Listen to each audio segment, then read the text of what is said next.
Voilà, je vous racontais ce que Dieu a fait dans ma vie. Et moi, j'étais un jeune comme tous les autres, qui aimait le monde, qui était dans le monde, et j'ai eu la chance de connaître l'évangile depuis tout petit. Mais quand on est jeune, eh bien, le monde il s'ouvre à nous. Ça fait qu'on va tout droit dans le monde, malgré que je savais je me disais que sûrement Jésus était la vérité. Mais quand on est jeune, eh bien, on va dans le monde. Et moi, j'ai fait du sport à haut niveau. J'ai fait du sport à haut niveau, j'étais en équipe de France. Et le sport, ça me donnait à peu près une ligne de conduite. Mais malgré que j'étais dans le monde et je faisais comme tous les jeunes, mais le sport, eh bien, ça me tenait un petit peu. Il y a un moment, eh bien, j'en ai eu marre du sport et j'ai même arrêté le sport. Et là, il n'y a plus rien qui me retenait. Alors j'étais dans le monde totalement. Et entre-temps, mon père s'est converti. Moi, j'étais jeune, j'étais dans le monde. J'avais pas envie de me convertir, j'avais pas envie de devenir chrétien. C'était pas du tout dans mes projets à moi. Je me disais, moi, si, pourquoi pas un jour devenir chrétien, mais le plus tard possible. Le mieux, ce serait eh bien, avant la mort, par peur de l'enfer, par superstition. Mais mon père s'est converti Amen. et je l'ai vu réellement changer. Et lui m'appelait aux réunions et moi toujours je refusais. Toujours je refusais d'aller aux réunions. Jusqu'à un soir, j'étais avec une personne qui lui ne croyait pas trop en Dieu. Et de fil en aiguille, on s'est mis à parler de Dieu. Mais moi, je n'étais pas chrétien. J'avais fait aucune expérience avec le Seigneur. Et cette personne-là, moi, j'essayais de la convaincre que Dieu existait. Alors que moi-même, eh bien, je n'avais fait aucune expérience avec Dieu. Et ce soir-là, je me suis adressé à Dieu, tout simplement. J'ai dit, montre-moi que tu existes. Mais je me suis réellement adressé à Dieu. Personne ne m'avait vu, j'étais dans le secret. C'était moi et Dieu. J'avais dit, montre-moi que tu existes. Et ça n'a pas tardé. La nuit même, j'ai fait un songe de l'enlèvement de l'église. Et dans ce rêve-là, moi, je suis resté. On pourrait dire que Dieu m'a montré ma plus grande peur. De voir les chrétiens partir, de voir tout le monde partir et de moi rester. J'avais de la famille chrétienne, je connaissais la vérité. Mais c'est pas ça qui m'a sauvé. Moi aussi, je suis resté. Et à partir de ce jour-là, je me suis réveillé le lendemain. En pleurant, en étant triste, je me suis réveillé. J'essayais de me convaincre moi-même que c'était qu'un rêve. Je me disais c'est que rien. J'essayais de me convaincre moi-même. Et je me suis levé et j'ai pioché un verset dans les paniers. Et c'était le verset 1 Jean 3,18 qui disait « Petit enfant, n'aimons pas en parole et en langue, mais en acte et en vérité. » Et ce petit verset, ça a réellement touché mon cœur parce que c'était exactement ce que j'avais fait la veille. J'avais parlé, mais sans aucun acte et aucune vérité. Et à partir de ce jour-là, ça m'a renoué avec les réunions parce que j'y allais plus depuis des années. Et petit à petit, j'allais aux réunions. Des fois, j'avais pas envie. Des fois, je voulais pas. J'avais pas le désir de me convertir.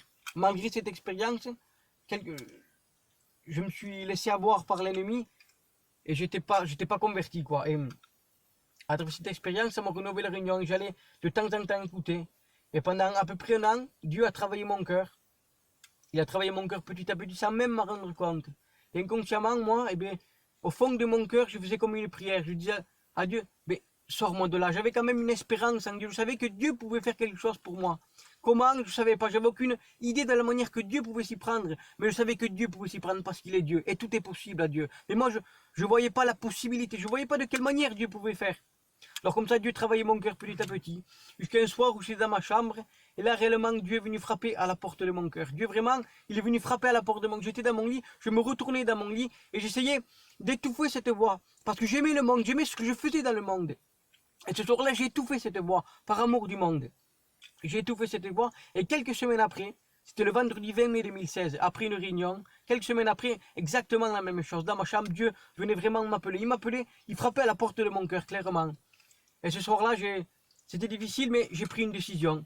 Je me suis levé de mon lit, j'ai dit, ok Seigneur, je te suis à une seule condition, que tu ne me permettes pas que je souffre en délaissant tout cela, en délaissant tout ce qu'il y avait dans le monde.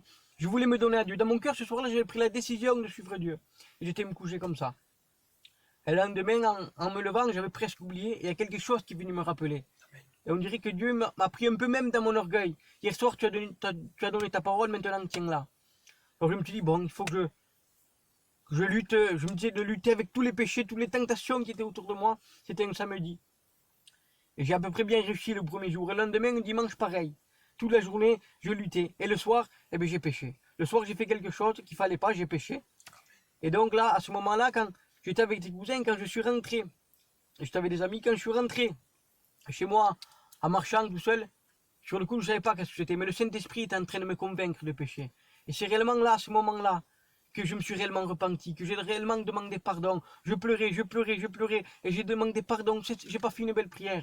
mais tout simplement j'ai demandé pardon à Dieu pour tout ce que j'avais fait. Je ne savais pas, comme je vous ai dit, de quelle manière Dieu allait me sortir, mais j'avais résolu dans mon cœur de changer de vie. Et je me suis réellement repenti de tout mon cœur. J'étais me coucher comme ça en étant triste et en pleurant.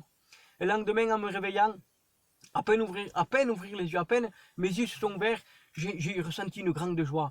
Et là, je me disais même, est-ce que j'avais prévu quelque chose de spécial aujourd'hui? Mais j'avais rien de prévu, mais j'avais réellement reçu Jésus à ce moment-là. À ce moment-là, j'ai reçu le miracle de la nouvelle naissance. Et à partir de ce jour-là, toute ma vie, elle a été bouleversée. Toute ma vie a été transformée. Mon intérieur, mes désirs, mes envies, tout a été changé. Mon désir est porté vers Dieu, pour plaire à Dieu. Malgré qu'on n'est pas parfait, mais on veut plaire à Dieu. Et 15 jours après cela, je demande à Dieu une confirmation que j'étais bien son enfant. Dans ma chambre, j'étais baptisé du Saint-Esprit. Et là, ça fait un peu plus d'un an que j'ai donné mon cœur à Dieu. Et ça fait environ 2 mois que je passais par les eaux du baptême. Et si je peux vous inviter à vous qui écoutez ce message, eh bien de vous donner à Dieu, parce que c'est quelque chose que vous regrettez pas. Même si la vie chrétienne, c'est vrai, n'est pas tout rose tous les jours. Mais une fois qu'on est rentré dedans, je vous promets qu'on ne peut plus en sortir. Parce que Jésus, il est le chemin, la vérité et la vie. Que Dieu vous bénisse.